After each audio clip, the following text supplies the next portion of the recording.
Hi guys, this is Monika and you are watching me on Filmibeat. Well, आज हमारे साथ एक बहुत ही हॉट, बोल्ड और सेंसेशनल, जी हाँ, जो हमेशा लाइमलाइट बटोरती हैं और उनके खुलासे ही इतने सनसनी होते हैं। Yes, your guesses are right. I am talking about none other than Sherlyn Chopra is here with us. Welcome to Filmy Beat. Thank you so much for the lovely intro. Okay, so Sherlyn, सबसे पहले अभी हम हाल ही में जो लेटेस्ट खुलासे हुए हैं उसके बारे में बात करना चाहेंगे। अगर मैं बात करूं, जैसे दीपिका को एनसीबी ने समन किया, बॉलीवुड में ड्रग कनेक्शन बहुत आ रहा है एंड आप भी एक पार्टी का हिस्सा थी जहां पे आपने देखा था, तो मुझे आप थोड़ा स्टार्ट से बताओ, थोड़ा शॉर्ट समराइज में क्या क्या चीज़ें हुई थी। सबसे पहले मैं ये कहना चाहूँगी कि आज की ताज़ा खबर सुनकर मैं ज़रा हिल गई हूँ। कुछ देर पहले मैंने ये पढ़ा कि एनसीबी ने ये रिवील किया है कि माल व्हाट्सएप ग्रुप की एडमिन कोई और नहीं बल्कि दीपिका पादुकोण खुद रही हैं। तो इससे पता चलता है कि मैडम जो हैं उन्हें टोटल कंट्रोल पसंद है। वो खुद एडमिन रही हैं माल व्हाट्सएप ग्रुप की। एंड मुझे उनसे केवल 2 सवाल पूछने हैं। यदि वो माल का सेवन नहीं करती हैं तो 12 वकीलों के साथ सलाह मशवरा करने की ज़रूरत क्यों पड़ी? और प्रश्न नंबर 2, यदि उनके पास कुछ भी नहीं है छुपाने के लिए तो वो क्यों एंग्शियस फील कर रही हैं? उनको क्यों एंग्जाइटी या पैनिक अटैक्स हो रहे हैं या होते हैं? क्यों? क्योंकि देखो, जो सच बोलता है वो घबराता नहीं, और जहाँ निडरता होती है वहाँ डर या भय के लिए कोई जगह नहीं होती। तो मैं जानना चाह रही हूँ कि प्रॉब्लम क्या है? अगर वो लेती हैं तो स्वीकार क्यों नहीं करना चाह रही हैं? वो कर लें स्वीकार और एक बढ़िया मैसेज दे अपने सभी फॉलोअर्स को। कहें कि आगे से मैं एंगेज नहीं करूँगी ड्रग अब्यूज़ में। Repeat after me, it is not safe to indulge in drug abuse. Repeat after me, it is not safe to have drugs. It is not safe to have mal. It is harmful for the health. Repeat after me, narcotics is a criminal offense. Indulging in narcotics is a criminal offense. Repeat after me. इस तरह के slogans उनको अब बनाने चाहिए, update करना चाहिए अपने पुराने स्लोगन को। एग्जैक्टली, बहुत सही बात कही आपने। लेकिन अगर मैं पूछूं तो इनके नाम तो हम देख रहे हैं, लेकिन क्या आपको लगता है कि एनसीबी इनको जो बिहाइंड द बार्स इसके लिए डाल सकती है? बिकॉज इतने बड़े बड़े लोग हैं, सबको पता है, like they are the A listed actress. And उसके बाद अगर मैं पूछूं तो क्या लगता है, इतने बड़े इन्फ्लुएंसर्स होने के बाद इनके, जैसे कि आपने कहा, 12 वकीलों के साथ बात कर रही हैं, सो डू यू थिंक कि इनका बचना ईजी है? देखिए, मुझे नहीं पता कि इनको सज़ा मिलेगी या नहीं, जेल होगी या नहीं। मैं बस इतना चाह रही हूँ कि बॉलीवुड स्वच्छ हो जाए। मैं बस इतना चाह रही हूँ कि इन लोगों को, जो युवा फॉलो करती है सोशल मीडिया पर, उन तक एक सही मैसेज जाए। फ़िलहाल वो ये सोचते हैं कि जब हमें डिप्रेशन होता है हम क्या करें, हम माल का सेवन करें। उन तक ये मैसेज जा रहा है, तो ये मैसेज ना जाए, एक नया मैसेज जाए। ये मैसेज जाए कि डिप्रेशन हो, रिजेक्शन हो, उदासी, सैडनेस, जो भी हो, उसको हम कॉन्कर कर सकते हैं। माल का सेवन करना ज़रूरी नहीं है। हम योगा कर सकते हैं, मेडिटेशन कर सकते हैं, वर्कआउट कर सकते हैं। वर्कआउट करने के बाद पता है आपको इंसान कितना रिजुविनेटेड फील करता है, एकदम जोश चढ़ता है वर्कआउट करने के बाद। तो और भी कई तरीके हैं जोश चढ़ाने के, एक माल ही नहीं है। तो इस तरह का पॉजिटिव मैसेज आप देश के युवा को दो। देश के युवा को ये मत समझाओ कि डिप्रेशन क्या होता है। आप बोलते हैं repeat after me, depression is an illness. नहीं, आप कहिए repeat after me, I will not engage in drug abuse, I will not engage in drug consumption. Repeat after me, it is not cool, it is not lit, it is not acceptable to engage in drug consumption. एक नया trend बन चुका है ये। Parties host करते हैं and parties के host ये इस तरह की नशीली पदार्थें सर्व करते हैं अपने ट्रेस पर। LSD, MDMA, ecstasy, magical mushrooms, cocaine, weed, hash, क्या है ये? आप किस तरह का मैसेज दे रहे हैं आने वाली जनरेशन को? मत करो ये। और जो गंद मचा रखी है आपने बॉलीवुड में, उसको साफ़ होने दो, साफ़ होने दो। आप कोऑपरेट करो एनसीबी के साथ। एग्जैक्टली, अगर मैं बात करूँ तो जैसे कि दीपिका तो कहीं ना कहीं खुद स्टैब्लिश थी। सारा अली खान, जो अभी आप कहोगे, देखोगे तो वो स्टार किड है, तो कहीं ना कहीं नेपोटिज्म के भी सवाल आते थे, और करण जौहर जो है इन सबको ब्रेक देते हैं, एंड ये भी उस पार्टी का हिस्सा रहते हैं। तो आपको क्या कहना है कि जो अभी यंगस्टर्स है, जो न्यू जनरेशन है, वो भी कहीं ना कहीं इससे ही रिलेटेड है और इन्हीं गैंग में है? बिल्कुल, I was shocked to know that even Sara Khan has been summoned by NCB. मुझे लगा था कि नहीं, इसमें तो केवल वो लोग होते हैं जो यहाँ पर लाइक 10 साल 15 साल रहे हैं, जो सोबत का असर होता है, संगत का असर होता है। लेकिन वो बच्ची तो अभी अभी आई है और इतनी जल्दी उसने पिकअप कर लिया। तो आप समझ सकते हैं कि इसका कितना बुरा असर पड़ सकता है हमारे नेक्स्ट जनरेशन पर। आज हम जब पार्टी करते हैं तो युवा सबसे पहले ये सोचती है कि अरे पार्टी में क्या मिलेगा, माल मिलेगा क्या बगैर माल के हम एंजॉय नहीं कर सकते? बगैर माल के हम नाच नहीं सकते, खेल नहीं सकते, कूद नहीं सकते? हर चीज़ के लिए आपको किक चाहिए, हर चीज़ के लिए आपको जोश चढ़ाना है, चाहे वो वर्कआउट हो, चाहे सेक्स हो, चाहे एक्टिंग हो, चाहे इंटरव्यू देना हो। आप पहले किक चढ़ाते हैं, उसके बाद कैमरा के सामने आते हैं। शर्म आनी चाहिए आपको, मत करो ऐसा।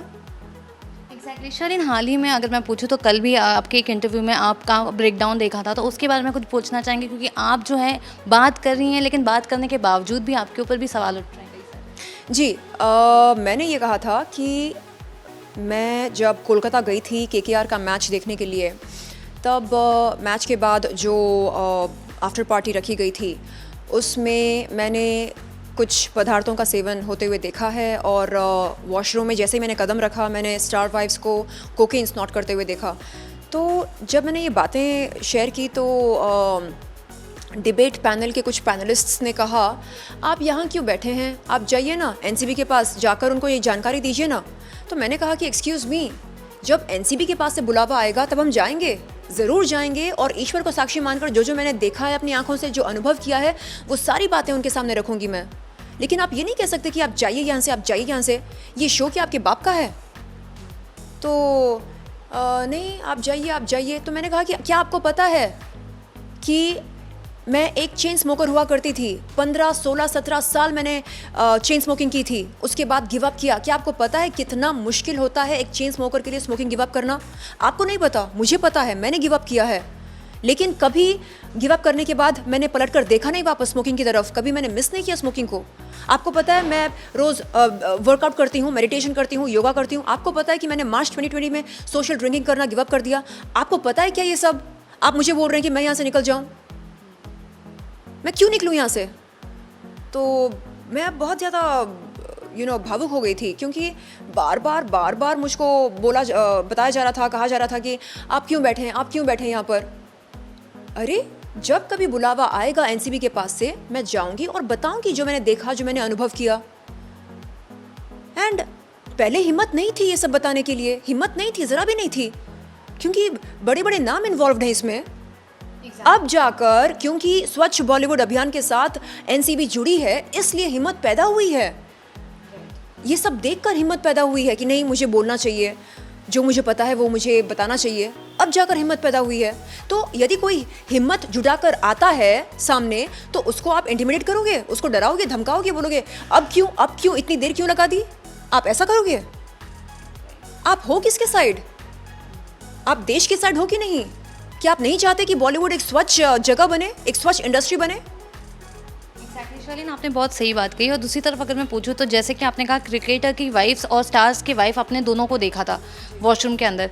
तो अगर मैं पूछूं इसके पहले, that was the first time you encounter with this, या और इसके बाद और भी कोई पार्टीज में आपने कभी देखा था? That was the first time I noticed star wives engaging in such an activity. पहले देखा था उनको सोशल गैदरिंग्स में, जैसे पेस्ट्री पार्टीज़ होते हैं, उस तरह की गैदरिंग्स में देखा था, लेकिन उस तरह की एक्टिविटी करते हुए पहली दफ़ा देखा। अक्सर हम इस तरह के विजुअल्स फिल्मों में देखते हैं, बट जैसे ही दरवाज़ा खोला वॉशरूम का, सबसे पहले मुझे कुछ बहुत ही पॉपुलर चेहरे नज़र आए। एंड मैंने देखा कि आईने के सामने खड़े होकर वो वाइट पाउडर स्नॉट कर रहे थे। आई वाज शॉक्ड। मुझे लगा क्या मैं गलत जगह पर आई हूँ, क्या मुझे यहाँ पर नहीं आना चाहिए था? And then I looked around, देखा मैंने कि हाँ, ये तो वॉशरूम ही है, तो मैं गलत जगह पर नहीं हूँ, ये लोग गलत जगह पर ये सब कर रहे हैं, मिसयूज़ कर रहे हैं वॉशरूम को। And then I left that place and I never dared to share that with anybody. कभी हिम्मत नहीं हुई. क्या कहती मैं किसी के पास जाकर कि मैंने ये देखा, मैंने वो देखा. हाँ, और ये सुपरस्टार्स के वाइफ्स हैं, ये चाहे तो कुछ भी कर सकते थे उस समय, या जब मैं यदि जाकर बोलती तो मुझे लगा ये मेरा करियर बर्बाद कर देंगे, मेरा करियर ख़त्म कर देंगे, मुझे ख़त्म कर देंगे. एंड अब जब देख रही हूँ मैं कि यस, एनसीबी जुड़ी है, स्वच्छ बॉलीवुड अभियान के साथ एनसीबी जुड़ी है, अब मेरा कोई कुछ नहीं कर सकता. अब मुझे कोई धमका नहीं सकता, डरा नहीं सकता. अब मेरी ज़िंदगी को ख़तरा नहीं है. चलो, अब ये इन्फॉर्मेशन मैं बता कर रहूँगी. अब जाकर हिम्मत जागी है. तो शर्लिन, जब आप इस इंडस्ट्री में आए थे तो तब क्या किसी ने कभी आपको ये सारी चीज़ों के बारे में बताया था, या फिर कभी ऐसी कोई पार्टीज़ में आपको लेके गए थे, या कभी कुछ ड्रग्स का ऐसा कोई सेवन आपने आज तक किया, या आपको कभी ऐसे पूछा गया क्या आप करना चाहोगी, या फिर बोला ये कूल है, ये पैटर्न है, कभी ऐसा कुछ आपके साथ हुआ है? जी, शुरू में मैं जाया करती थी बॉलीवुड पार्टीज़ में, क्योंकि मुझे लगता था कि इन बॉलीवुड पार्टीज़ में नेटवर्किंग होती है. लेकिन एक दो पार्टीज अटेंड करने के बाद समझ में आया कि नेटवर्किंग का एंड भी नहीं होता है. यहाँ पर कोई भी किस्म की प्रोडक्टिव बातें नहीं होती हैं, काम को लेकर कोई बात नहीं होती है. अगर बात होती है तो सिर्फ माल के बारे में, एंड मार्केट में कौन सा नया माल आया है, और तूने ट्राई किया क्या, और चल हम सब ट्राई करते हैं. इस तरह की बातें होती रहती हैं. एंड इनिशियली मुझे थोड़ा सा अजीब लगा. मुझे लगा मैं कर क्या रही हूँ यहाँ पर, मैं आई क्यों हूँ यहाँ पर इस पार्टी में. एंड ट्रेज़ में जैसे हम चाय, पकोड़े, समोसे, भजिया सर्व करते हैं, वहाँ पर LSD, MDMA, गांजा, चरस, कोकेन, मैजिकल मशरूम्स, एक्सटेसी, ये सब सर्व किए जाते हैं. तो ये नज़ारा देखकर मुझे लगा नहीं बाबा, नहीं, not for me. I was not born for this. और पता नहीं, जब मैं ये सब चीज़ें देखती हूँ तो अंदर से घबराहट होती है. मुझे लगता है कि नहीं नहीं नहीं नहीं नहीं नहीं नहीं नहीं, ज़रा भी टेस्ट नहीं करना है, ज़रा भी कुछ नहीं करना है, क्योंकि क्या पता कब एडिक्शन हो जाए, और उस एडिक्शन से निकलने के लिए कितना टाइम लगता है. आमतौर पर जब मैं देखती हूँ अपने फ्रेंड्स को सफ़र करते हुए, मुझे दुख होता है, अफसोस होता है कि अरे यार, क्यों किया, क्यों फंसे तुम इस एडिक्शन में. तो मुझे वो सब एक्सपीरियंस नहीं करना है. पहले टेस्ट करो, फिर उसकी लत लगा लो, आदी हो जाओ, और फिर एडिक्ट हो जाओ. फिर जब एडिक्शन हो जाता है तो बाहर निकलना बहुत मुश्किल हो जाता है. मुझे पता है ना, 15-17 साल मैंने चेन स्मोकिंग की थी. उसको गिव अप करना मेरे लिए बहुत मुश्किल था, लेकिन रातों रात गिव अप किया मैंने खुद के सामने एक चैलेंज रखा. जियो तो बगैर स्मोकिंग किए जियो. अगर नहीं जीना हो रहा है, मर जाओ, वही बेस्ट है, मर जाओ. तो जब मैंने ये चैलेंज रखा अपने सामने, मेरी बॉडी ने कोऑपरेट किया मेरे इस इंटेंशन के साथ, मेरे इस चैलेंज के साथ. एंड तब समझ में आया मुझे कि हमारी body, the human body knows how to adjust. The challenge is to silence the mind, to quiet the mind. And किताबें पढ़ी, सोल सर्चिंग किया, जाना समझा कि ये सारे हैबिट्स हमारे प्रोग्राम्स होते हैं. असल में हम प्रोग्रामर होते हैं, प्रोग्राम नहीं होते हैं.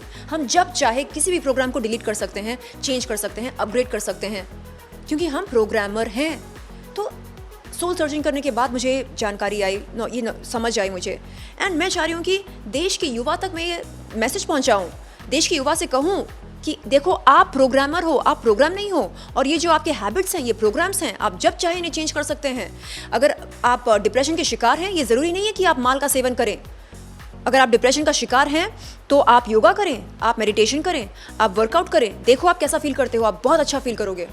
एग्जैक्टली शर्लिन, बहुत कम लोग हैं ऐसे एक्ट्रेस जैसे आप हो, कंगना हो गई, कि ये लोग खुल के बात कर रहे हैं और सीधा लोगों का नाम ले रहे हैं. लेकिन कंगना के साथ हाल ही में वो मुंबई आई थी, उनका ऑफिस तोड़ा गया, उनको भी बहुत प्रेशर किया गया. तो आपको क्या लगता है, कंगना सही है या गलत है? आपको कंगना के इस जो पूरे बवाल हुआ है उसके बारे में आपको क्या कहना है? देखिए, मैं कंगना जी की तहे दिल से इज़्ज़त करती हूँ.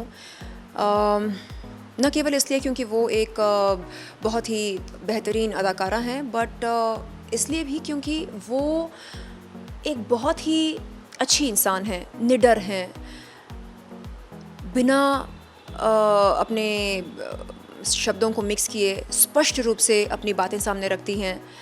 एंड उनमें किसी का डर या भय नहीं है. मुझे लगता है कि सिर्फ लगता नहीं है, ये मेरा मानना है कि वो रब की बंदी हैं. और ये जो उनमें साहस मैं देखती हूँ, मुझे लगता है कि ये साहस हम सब में होनी चाहिए, हम सब में होनी चाहिए, न केवल कुछ लोगों में बल्कि हम सब में, हर लड़की में वो साहस होनी चाहिए जो आज कंगना में हमें दिखाई देती है। वो एक डिसिप्लिन लाइफ जीती हैं, वो अपना टाइम वेस्ट नहीं करती हैं बॉलीवुड के सो कॉल्ड सुपरस्टार्स को चेज़ करने में, नहीं, she doesn't believe in ass licking. वो प्रोड्यूसर बनी हैं, कंटेंट क्रिएटर हैं, डायरेक्टर हैं, एक्टर हैं, उनका ध्यान प्रोडक्टिविटी पर होता है, ये नहीं कि आज मैं कौन सा माल लूँ, मार्केट में नया माल कौन सा नया माल आया है मार्केट में, क्या क्या क्या टेस्ट करूं मैं और किन किन को बुलाऊं अपने नशेड़ी पार्टी में, नहीं, वो इस तरह टाइम वेस्ट नहीं करती हैं, वो एक डिसिप्लिन लाइफ जीती हैं। और मैं उनकी यानी उनके इस लाइफस्टाइल की मैं कदर करती हूँ।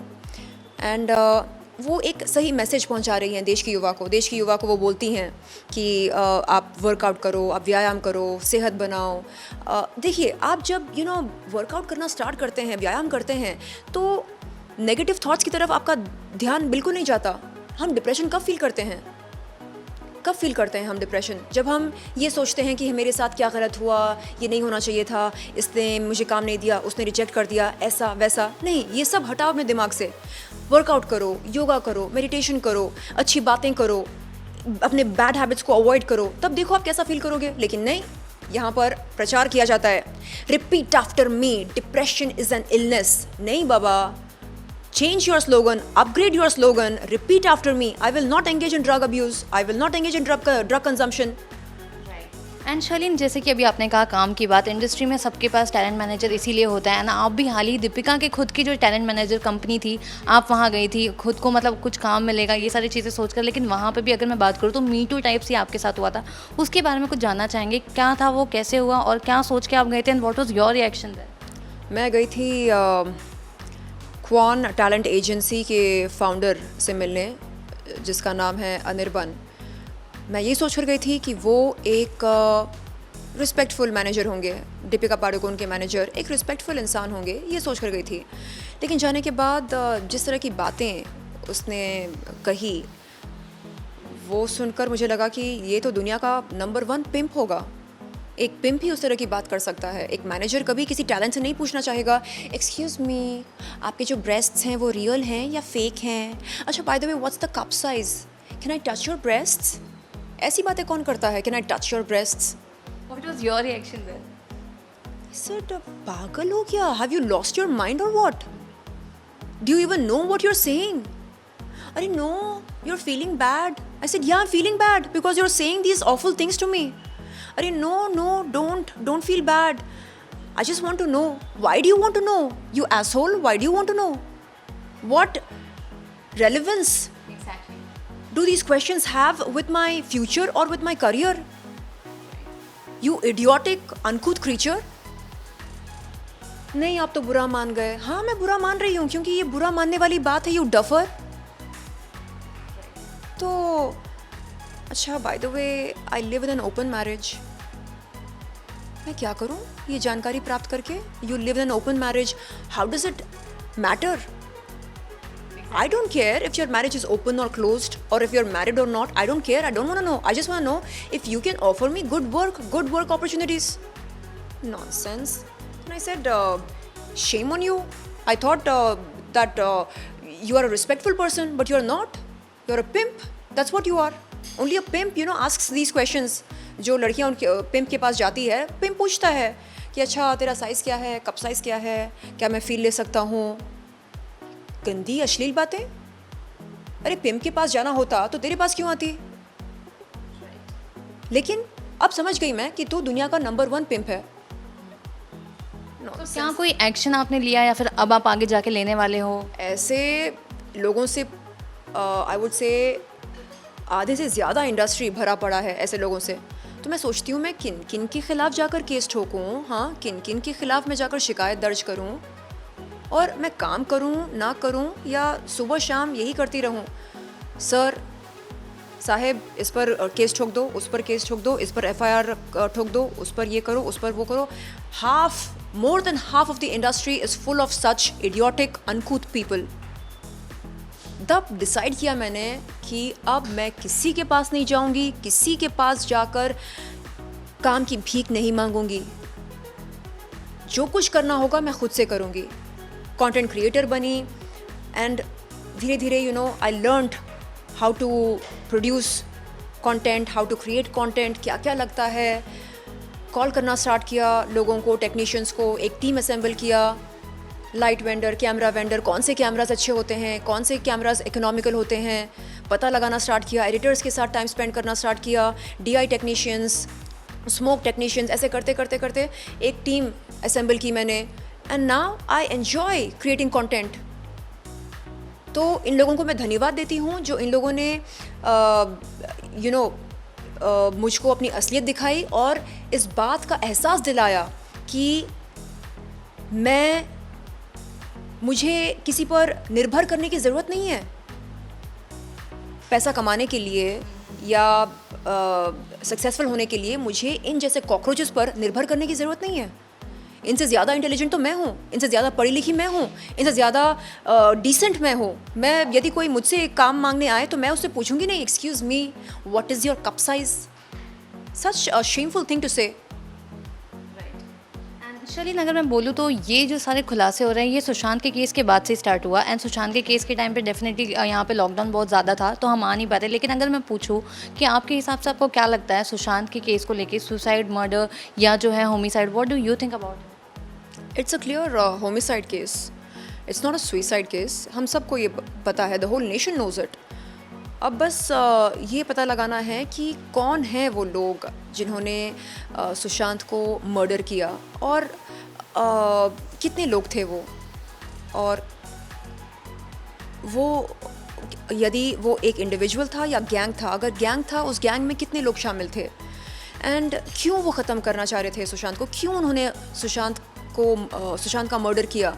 सुशांत के पास ऐसी कौन सी जानकारी थी जो उन्हें लगा कि यदि पब्लिक डोमेन में आ जाए तो उनका यानी उनको बहुत ज़्यादा ख़तरा हो सकता है। तो कौन है वो लोग और सुशांत के पास कौन सी जानकारी थी ऐसी जिसकी वजह से वो लोग घबरा गए। सो ये सारी बातें, इन बातों का जवाब आना चाहिए, इन सवालों का खुलासा होना चाहिए। क्या है मतलब इन सवालों के जवाब क्या हैं, कहाँ मिल सकते हैं इनके जवाब। कंगना जी ने सबसे पहले इस बात का खुलासा किया था कि सुशांत के हथियारों का गहरा ताल्लुक है ड्रग कार्टेल के साथ, इंडस्ट्री के ड्रग कार्टेल के साथ। एंड मैं बस चाह रही हूँ कि वो दिन बहुत जल्द आए जब सुशांत के हथियारों का नाम बाहर निकलेगा इस ड्रग सिंडिकेट से। एंड उस दिन मुझे लगता है कि सच की जीत होगी and justice will be served to Sushant, justice will be served. Yes, I believe in the goodness of the universe. I believe that yes, वो गुजर गए, हमारे बीच में नहीं है, लेकिन उनकी मौत जो है वो हम ज़ाया नहीं होने देंगे। जाते जाते कुछ बहुत अच्छा कर गए। ये जो ड्रग स्कैंडल का ये हुआ है, खुलासा हुआ है, ये उनकी मृत्यु के साथ जुड़ी है। एंड मैं चाहती हूँ कि इस ड्रग स्कैंडल के खुलासे के चलते चलते उन हथियारों के नाम बाहर आ जाएं जिन्होंने उनको बेरहमी से उनकी मृत्यु की। अगर मैं पूछूं कि आपको लगता है कि सुशांत की कहीं ना कहीं मौत जो है वो दिशा सालन केस से जुड़ी हुई है? एब्सोल्युटली जुड़ी हुई है, एब्सोल्युटली। हम सब ये जानते हैं, ये बात पब्लिक डोमेन में है कि 8 जून की रात को दिशा ने सुशांत को कॉल किया। क्या बातचीत हुई दोनों के बीच में, ऐसी क्या इन्फॉर्मेशन दिशा ने सुशांत को दी थी, और उस कॉल के कुछ घंटे बाद दिशा की मौत हो गई। तो क्या बातचीत हुई थी दिशा और सुशांत के बीच में, तो ये सब पता लगाना होगा एजेंसीज़ को जो इन्वॉल्व्ड हैं इन्वेस्टिगेशन में। Do you think Rhea is culprit? Because अगर मैं बात करूँ तो 8 तारीख को ही उन्होंने भी सुशांत से ब्रेकअप करके वो उनके घर से चली गई थी। क्या उनका भी आपको लगता है? यस, अभी तो केस चल रहा है, यानी एनसीबी ने ये खुलासा किया है कि रिया न केवल एक बॉलीवुड अभिनेत्री हैं बल्कि एक किंगपिन भी हैं, ड्रग कार्टेल की किंगपिन। और किंगपिन का काम होता है ड्रग सप्लाई करना, क्लाइंट्स के नीड्स को जानना, किसको क्या चाहिए, एंड सप्लाई करना। तो ये सारी बातें एनसीबी ने पब्लिक डोमेन में रखी हैं, रिवील किया है। तो अब देखते हैं कि आगे चलकर हमें यानी रिया और रिया की टीम से और क्या क्या बातें निकल कर आती हैं। एंड साथ में शर्लिन एक और चीज़ है, जैसे कि अभी आपने कहा, आपको क्या लगता है सीबीआई जो है डेफिनेटली क्या वो इन्फ्लुएंस हो सकती है, क्योंकि उनको भी कई सारे ब्राइब के ऑफर हुए होंगे I am sure. So what do you think, क्या वो लोग का जो भी डिसीजन आएगा वो सच ही आएगा? कितना भरोसा है आपको? देखिए, मुझे गवर्नमेंट पर भरोसा है, मुझे गवर्नमेंट एजेंसीज़ पर भरोसा है, और मैं चाहती हूँ कि जैसे एनसीबी स्वच्छ बॉलीवुड अभियान के साथ जुड़ी है, उसी तरह सीबीआई भी पूरी कोशिश करे सुशांत के हत्यारों तक पहुंचने के लिए।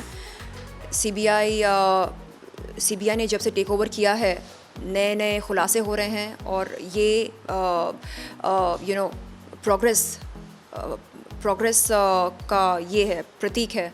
तो मैं नहीं चाहती कि हम निराश हो जाएं या ये सोचें कि नहीं अब इसका मतलब इस केस का कुछ नहीं होने वाला। नहीं, let's not give up hope, let's keep the faith, let's believe in our government agencies, and I'm very positive that in the days and weeks to come CBI हमारे सामने और कुछ रेवलेशंस रखेंगी और बताएंगी कि सुशांत के हत्यारे कौन हैं।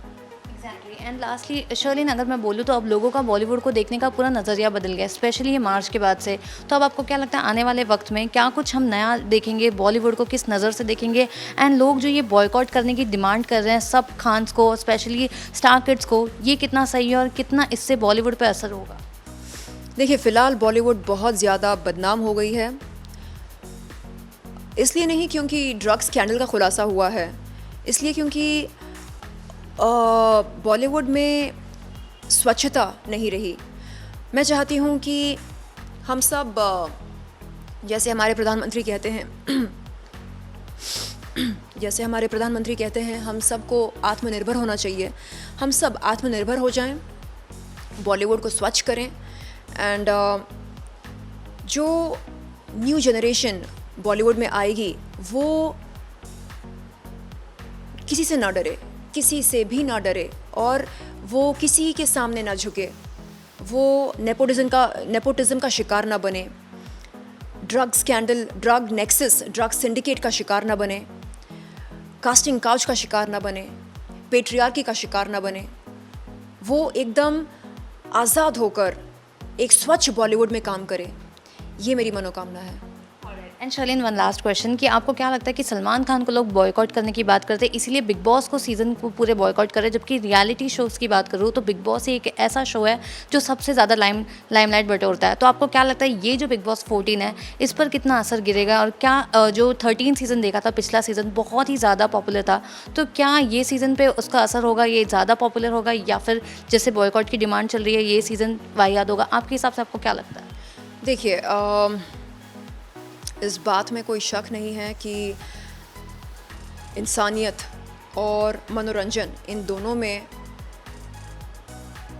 जो बहुत ज़्यादा ज़रूरी चीज़ है वो है इंसानियत। इंसानियत से बढ़कर कभी मनोरंजन हो ही नहीं सकता।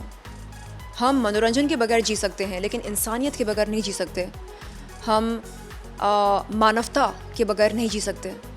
तो मुझे लगता है कि अब वक्त आ गया है कि हम अपने प्रायोरिटीज़ को जान लें, समझ लें।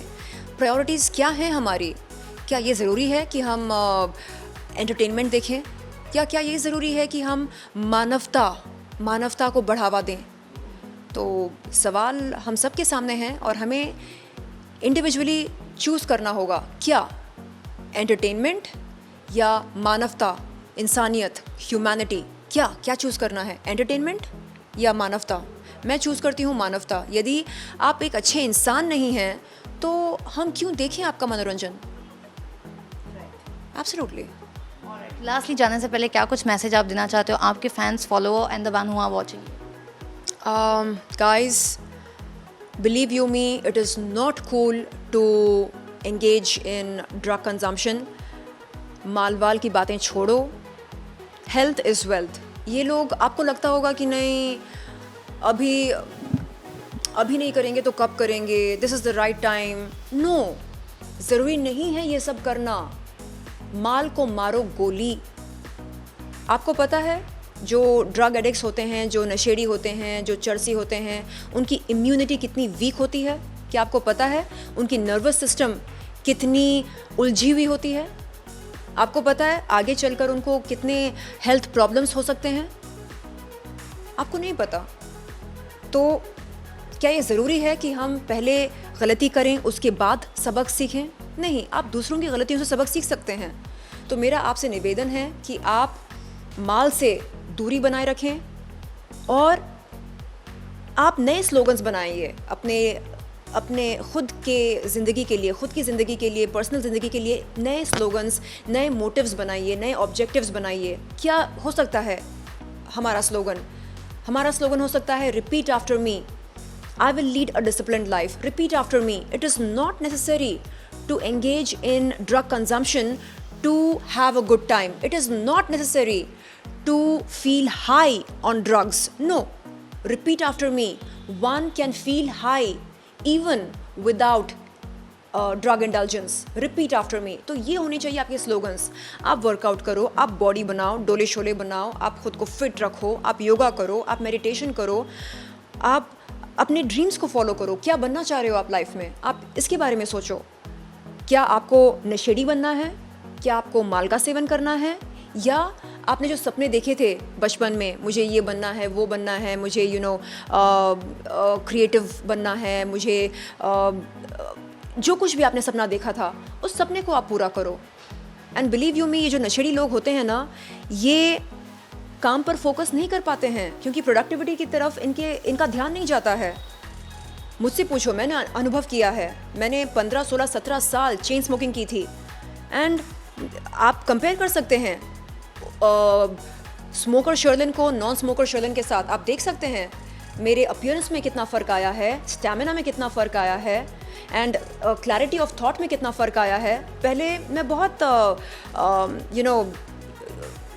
I would not feel initially as a smoker, I never used to feel great about my life. मुझे लगता था कि नहीं, something is missing, क्या है। I always used to look outside for meaning. अब जब से मैंने स्मोकिंग गिव अप किया और वर्कआउट करने लगी हूँ, अब मैं I look inward. मुझे लगता है कि नहीं, life is beautiful, life is great. और क्या चाहिए लाइफ में? अच्छा खाना खाओ, अच्छे कपड़े पहनो, वर्कआउट करो, अपने काम पर फोकस करो। दुनिया बहुत ही हसीन है। हाँ, ये बात अलग है कि इस हसीन दुनिया में नशेड़ियाँ भी एग्जिस्ट करते हैं। उनसे दूरी बनाए रखो, उनके साथ उठना बैठना बंद कर दो, अवॉइड करो ऐसे लोगों को। So that is my message to my fans. Thank you so much, Charlene. It was pleasure having you. Thank you so much. Yeah.